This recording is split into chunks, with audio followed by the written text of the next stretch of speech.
नमस्कार, मैं PM DNS Singh और आप देख रहे हैं कमाल। यार इस वक्त की यहाँ पे बहुत ही बड़ी खबर निकलकर सामने आ रही है नेपाल के लिए। जी हाँ दोस्तों, नेपाल की 3 ऐसी परियोजनाएं जो अभी कार्यरत हैं और अगर वो पूर्ण होती हैं तो यहाँ पे नेपाल की काया पलट ही हो जाएगी। जी हाँ दोस्तों, मैं कौन सी यहाँ पे इन 3 परियोजनाओं की बात कर रहा हूँ, उनकी हम पूरी जानकारी लेंगे और इन पर कितना बजट बैठेगा, इसके अलावा कौन कौन इस पर काम कर रहा है, जिसमें से कुछ एक परियोजनाएं ऐसी भी हैं जिन पर नेपाली आर्मी भी काम कर रही है और कुछ एक ऐसी भी परियोजनाएं हैं जिस पर प्राइवेट सेक्टर भी काम कर रहे हैं। इसके अलावा कुछ एक परियोजनाएं ऐसी भी हैं जिन पर सरकारी जो दफ्तर हैं वो भी काम कर रहे हैं। तो इन तीनों परियोजनाओं की हम पूरी विस्तार से जानकारी लेंगे, तो वीडियो के अंत तक बने रहिए। और अगर आप चैनल पे नए हो तो चैनल को सब्सक्राइब करके बेल आइकन दबा लीजिए ताकि आपको अगला अपडेट भी सबसे पहले मिल सके। तो चलिए वीडियो को शुरू करते हैं। दोस्तों, पिछले ही 2-3 सालों में हमने देखा है कि जो नेपाल है उसमें काफी सारे प्रोजेक्ट इन प्रोसेस चल रहे हैं और इसी के बीच में नए प्रोजेक्ट भी आ रहे हैं, जिसमें से हम पिछले वाले प्रोजेक्ट की अगर बात करें तो परियोजना में गौतम बुद्धा अंतर्राष्ट्रीय हवाई अड्डा परियोजना जो कि पूरी होने ही वाली है।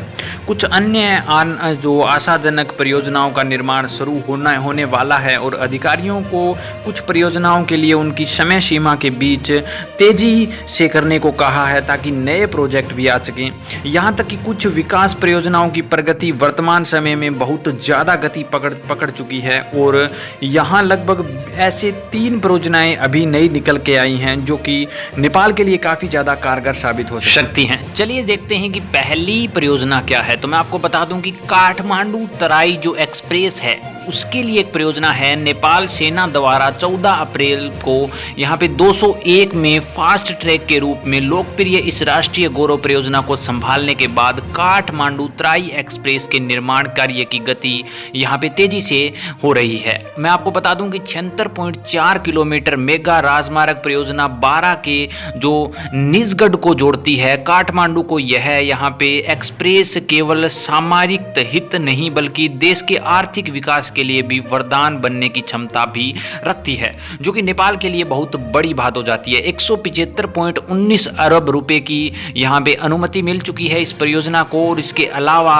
जो 2024 है उसमें इसका जो कार्य है वो पूर्ण हो जाएगा, ऐसी आशाएं जताई जा रही हैं। चलिए तो दूसरी परियोजना की तरफ बढ़ देते हैं। दूसरी परियोजना है निजगढ़ अंतर्राष्ट्रीय हवाई अड्डा, जो कि काम शुरू हो चुका है। सरकार निजगढ़ का दूसरा अंतर्राष्ट्रीय हवाई अड्डा SIA विकसित करने के लिए कंपनी चुनने की बात कर रही है और पर्यटन मंत्री योगेश भट्टराई ने परियोजना को अपनी प्राथमिकता सूची में रख दिया है, जो कि जल्द ही यहाँ पे गति पकड़ेगा। लेकिन अभी तक इसका जो निवेश बोर्ड है उसने पहल नहीं की है, लेकिन जैसे ही ये पहल करके इसका जो बजट है वो लगभग 6.57 बिलियन अमेरिकी डॉलर की अनुमति लागत के साथ यह दक्षिण एशिया का सबसे बड़ा और सबसे व्यस्त हवाई अड्डा होने वाला है, जो कि अपने आप में एक बहुत बड़ी बात हो जाती है। 3 चरणों में ये हवाई अड्डा पूरा होगा और हवाई अड्डे के लगभग सालाना 60 मिलियन यात्रियों को संभालने की यहाँ पे अनुमान लगाया जा रहा है, जो कि 2024 में संपन्न होने की बात की जा रही है। अगर ये हवाई अड्डा बनता है तो नेपाल के लिए बहुत बड़ा कारगर साबित हो सकता है,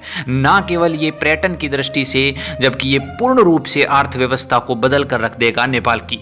चलिए तीसरी यहाँ पे योजना की बात कर लेते हैं, अमरताम कोसी जल विद्युत परियोजना, जो कि अभी सक्सेस मिली है नेपाल को। 456 मेगावाट की क्षमता वाली बड़ी जल विद्युत परियोजना जो कि 2020 से चालू हो गई थी और सरकार द्वारा स्थानीय स्तर पर जुटाई गई यहाँ पे रन ऑफ द रिवर परियोजना की निर्माण लागत है।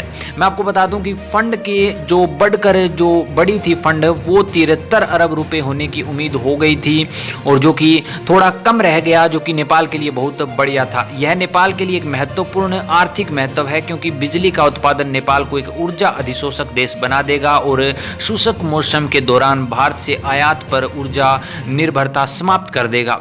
और अभी यहाँ पे कोलिब्रेशन भी हो चुका है इसके परियोजना के अंतर्गत, जिसमें नेपाल और भारत मिलकर ये काम कर रहे हैं, जो कि बहुत बड़ी बात हो जाती है यहाँ पे नेपाल के लिए। और नेपाल के लिए बहुत बढ़िया यहाँ पे अवसर है इस विद्युत के जरिए पैसा और ज़्यादा कमाने का, अपनी इकोनॉमी और ज़्यादा सुधारने का। दोस्तों, ये तीनों ही परियोजना अगर देखा जाए तो कहीं ना कहीं नेपाल की अर्थव्यवस्था से बहुत बड़ा रिलेशन रखती हैं और जैसे ही ये तीनों परियोजनाएं पेपरली काम करना शुरू करेगी तो नेपाल का काया पलट ही हो जाएगा। आपकी क्या राय है दोस्तों, इसके बारे में अपने विचार कमेंट सेक्शन में जरूर लिखिए। चलिए आज के लिए इतने रखते हैं, आगे कोई नया अपडेट मिलता है तो फिर आपके सामने हाजिर होंगे। तो वीडियो को लाइक कीजिए, शेयर कीजिए और अगर आप चैनल पर नए हो तो चैनल को सब्सक्राइब करके बेल आइकन दबा लीजिए ताकि आपको अपडेट भी सबसे पहले मिल सके।